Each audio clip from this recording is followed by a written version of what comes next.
জয় নিতাই, জয় গৌর, জয় জয় শ্রী রাধেশ্যাম। সকল ভক্তবৃন্দের চরণে ধন্যবাদ প্রণাম জানিয়ে আজ পুরুষোত্তম মাসের প্রথম একাদশী, পদ্মিনী একাদশী, সেই পদ্মিনী একাদশী সম্পর্কে আজকের আলোচনা। একাদশী ব্রত কবে পালন করতে হবে এবং একাদশী ব্রতের পালনের সময়সূচি, একাদশী ব্রতের মাহাত্ম্য, এই সম্পর্কে আজকের আলোচনা। খুব মনোযোগ সহকারে শ্রবণ করবেন। এখন পুরুষোত্তম মাস চলছে, সকলেই জানেন। এই পুরুষোত্তম মাসের দুটি একাদশী আছে, একটা শুক্লপক্ষে, একটা কৃষ্ণপক্ষের। শুক্লপক্ষের একাদশী পদ্মিনী এবং কৃষ্ণপক্ষের একাদশী পরমা। এই ব্রত আগামী 27শে মে, 12ই জ্যৈষ্ঠ বুধবার এই ব্রত পালন করতে হবে।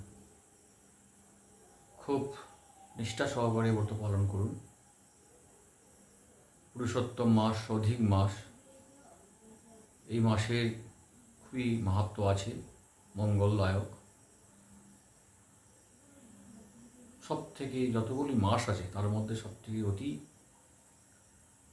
মাহাত্ম্য হচ্ছে অধিক মাস, এই পুরুষোত্তম মাস। ভগবানের নাম অনুসারে পুরুষোত্তম মাসে নামকরণ।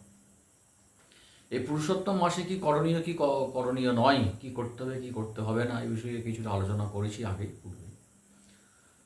তো যার পক্ষে যতটা সম্ভব এই পুরুষোত্তম মাসে নিয়ম নিষ্ঠা সহকারে অতিবাহিত করুন, তাদের মঙ্গল হবে। পুরুষোত্তম মাসের প্রথম একাদশী শুক্লপক্ষের একাদশী পদ্মিনী একাদশী। একাদশী ব্রত নিয়ম যারা করেন সবাই জানেন, যারা করেন না তারা এই ব্রত থেকে শুরু করুন। এই ব্রতের অধিক মাহাত্ম্য হচ্ছে পুত্র সন্তান লাভ। যাদের পুত্র সন্তানের কামনা আছে, বাসনা আছে, হয়তো পুত্র সন্তান হয়নি, তাদের উদ্দেশ্যে বলব, এই অধিক মাসের এই একাদশী ব্রত যদি নিয়ম নিষ্ঠার সাথে পালন করা হয়, অবশ্যই পুত্র সন্তান পাওয়া যাবে। শাস্ত্রে তাই বলছে। এই মাহাত্ম্যটা খুবই মনোযোগ সহকারে শ্রবণ করা যায়, তাহলে কিন্তু এই মাহাত্ম্যের মধ্যেই আমরা কিন্তু সেই পুত্র সন্তানের কথা আমরা জানতে পারবো। শুধু পুত্র সন্তানই হবে না, সেই পুত্র সন্তান হবে বীর্যবান, বলবান, তেজস্বী, সমাজের মঙ্গলদায়ক এই পুত্র সন্তান। এই একাদশী ব্রতের ফলে যে পুত্র সন্তান পেয়েছিল, কীর্তবীর্যের পুত্র কার্তবীর্য, সে রাবণকে পরাজিত করে কারাগারে বন্দী করেছিল। পুলস্ত্যের কথায় তাকে আবার মুক্তিও দিয়েছিল। যাই হোক, ব্রত শুধু পালন করলাম, পঞ্চরবিশস্য ত্যাগ করলাম আর ব্রত পালন হলো তা কিন্তু নয়। ব্রতে অতিবাহিত করতে হবে খুবই নিষ্ঠার সাথে। ভজনের মাধ্যমে ব্রত করার সাথে সাথে ভজনে যেন অতিবাহিত হয়। ব্রত হলে সাত্ত্বিক ভাব হয়, সত্যগুণের উদয় হয়, সত্যগুণেই ভজন হয়। সত্যগুণ না হলে ভজন হবে না। তমগুণ রজগুণ যদি থাকে, সে ভজন হবে না। সেই জন্যে ব্রতর সময়ে অধিক অধিক পরিমাণে হরিনাম জপ, শাস্ত্র অধ্যয়ন, ভগবানের নাম জপ ধ্যান সব কিছু করা মঙ্গল। তাই এই যে একাদশী, পদ্মিনী একাদশী, সেই পদ্মিনী একাদশী আগামী 27শে মে, 12ই জ্যৈষ্ঠ বুধবার এই ব্রত পালন করতে হবে। সকলেই এই ব্রত নিয়ম নিষ্ঠার সাথে পালন করবেন। এখন এই ব্রতের যে মাহাত্ম্য, সেই ব্রতের মাহাত্ম্য মনোযোগ সহকারে শ্রবণ করবেন এবং একাদশীর দিনে এই মাহাত্ম্যটি পাঠ করবেন অথবা শ্রবণ করবেন।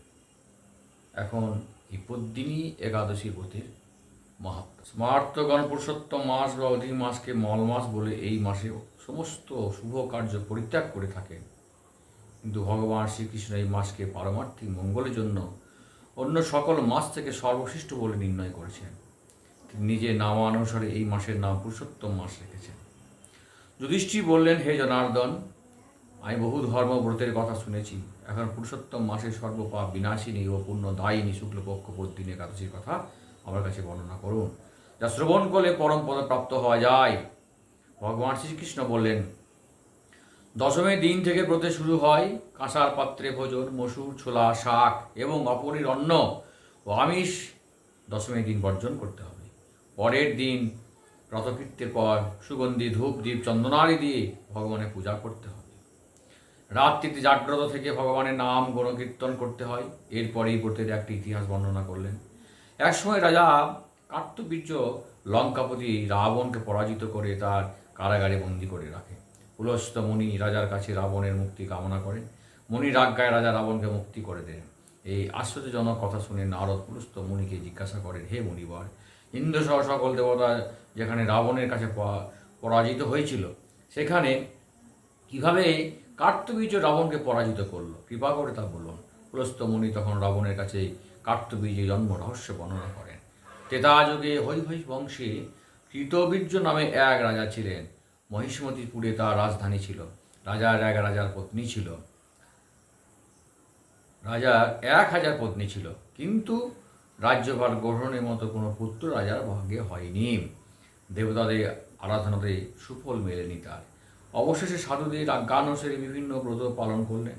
তথাপি রাজা ছিলেন অপুত্রক। মন্ত্রীর উপর রাজ্যভার অর্পণ করে তপস্যায় যাবেন বলে স্থির করলেন। রাজা কৃতবীর্য বরানী মহারাজ হরিশ্চন্দ্রের কন্যা পদ্মিনী ছিলেন অত্যন্ত পতিব্রতা। স্বামীর সঙ্গে তিনি তপস্যার জন্য মন্দার পর্বতে গমন করলেন।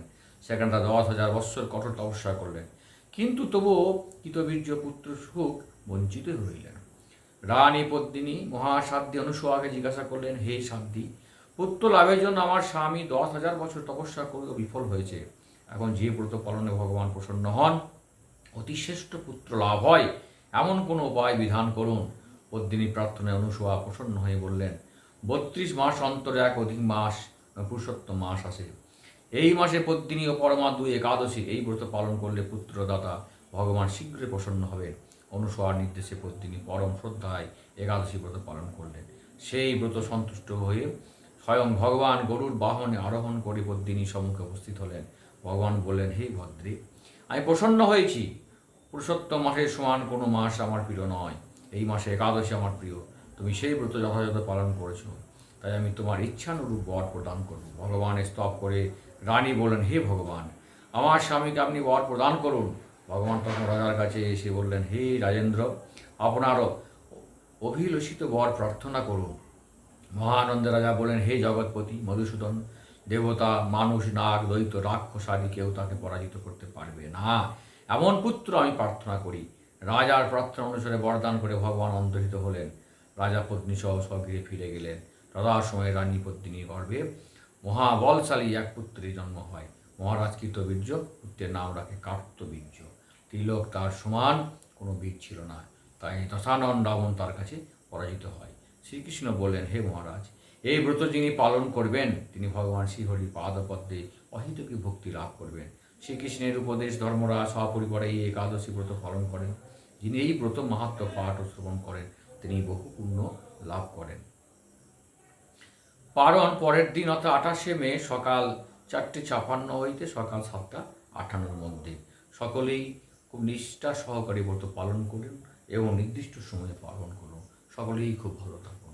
হরে কৃষ্ণ কৃষ্ণ কৃষ্ণ হরে হরে, হরে রাম রাম রাম হরে হরে, কৃষ্ণ কৃষ্ণ কৃষ্ণ হরে হরে, হরে রাম রাম হরে হরে, কৃষ্ণ কৃষ্ণ কৃষ্ণ হরে হরে রাম রাম রাম হরে। নিতাই গৌর হরি, নিতাই গৌর, নিতাই।